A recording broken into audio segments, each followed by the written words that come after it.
Hello. So, last week we started our joins and we've got our O's along the top and with the joins. And you can see, I might try and move you in just a little bit more. Maybe not. There we go. You can see how on the strokes that come down, they're so much darker than on the strokes that go back up. And you can see it really clearly here because your joins should be just nice and delicate. So strong and heavy on the way down and then just lightly on the way up. So that was last week. This week we're doing letters with really similar shape. And we're going to start exactly the same way by practicing the letters separately first. So here we've got T and then we've got I. Okay, so they're exactly the same shape. O, T and I are exactly the same. It's just the heights and I call these the arms or the I that makes them different.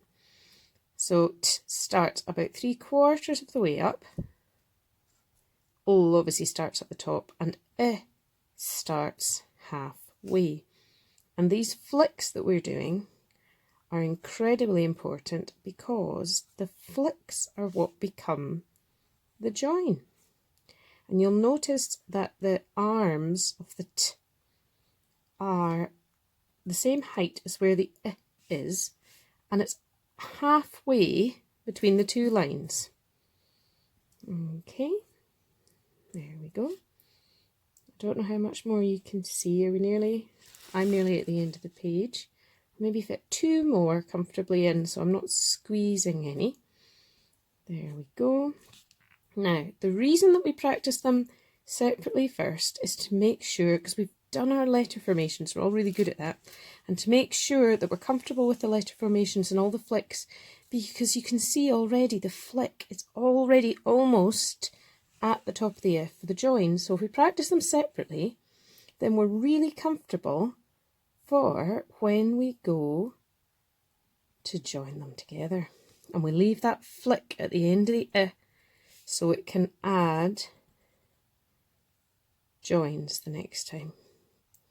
And this is also why it's really important that we have the letter heights right. Because if we had either T that was too tall or I that was too tall, it would look a bit like an O. But it's also why T has the arms and I has the I on the top. So you can see I'm heavy, I'm light, I'm heavy, I'm light for the flick. Got 2 more to do. T, I. And also you can see how it comes straight down and then you've got that nice curved join, straight down, curved flick. So there is our first lot. And you'll notice that sometimes when I'm writing, I'm moving my page just a little bit on the diagonal so it makes it easier, because when you move your hand round, you're already more comfortable at that angle. So rather than having your page straight in front of you, and if I move this, you'll see the edge of my table. Maybe. I tell you what, I've got a table that moves. Oh no, that won't work because the camera will move at the same time. Anyway, that's the page dead in front of me, and that is the page at an angle. And my phone's at a little bit of an angle as well. So the next join we're going to do, so I've left a space at the top in case you want to write the date. I've got our separate letters. Straight underneath I've got our joins, and now I'm going to leave a space and I'm going to come down to this line and I'm going to do I this time, followed by O. And O is right at the top of the page. I, O. And you can see here that they're exactly the same shape. It's just that straight down little flick. And I go along afterwards and I do the I. Eh. Oh, maybe fit 2 more. Eh. Oh, 1 more. Now underneath I'm going to do my joints. I'm really going to take my time to make sure that the right heavy, light all the way to the top, heavy and a light flick. And this is why it's important, because otherwise it might look like a T all the way to the top and down. So when you go to do this, I'm looking to see if you've come all the way to the top. There we go. And your should be halfway.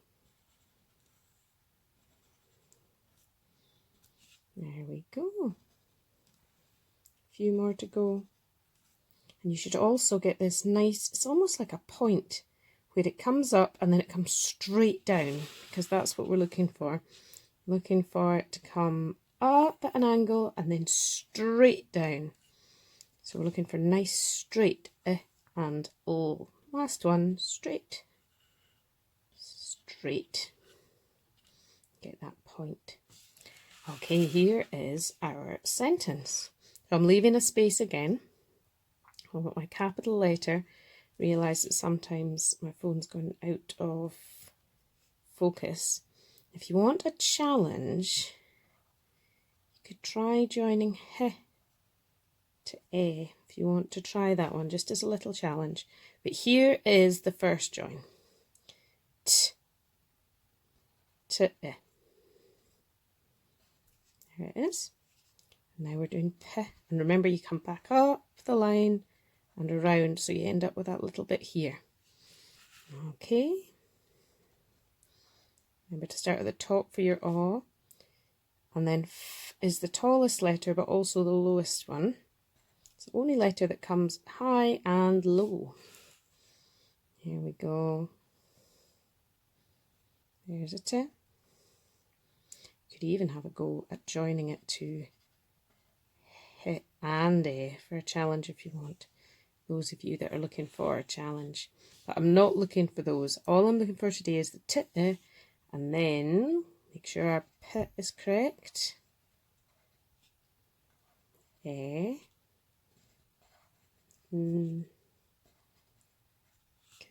Here's the next join. E to O. There we go. Remember your full stop.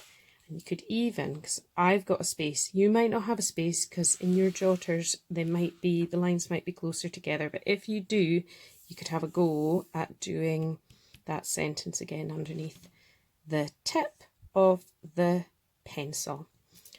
And I'll underline the joins for you to see. So these are the ones we're looking for. We're looking for the T to the I there and the I to the O there. Those are the ones. And if you would like a little challenge, I have joined H to A here and T H and A there, but they are not compulsory. They are just if you would like a challenge. The red ones are the ones we are looking for. And I will put a photo up of them as well. Excellent. Good luck, folks.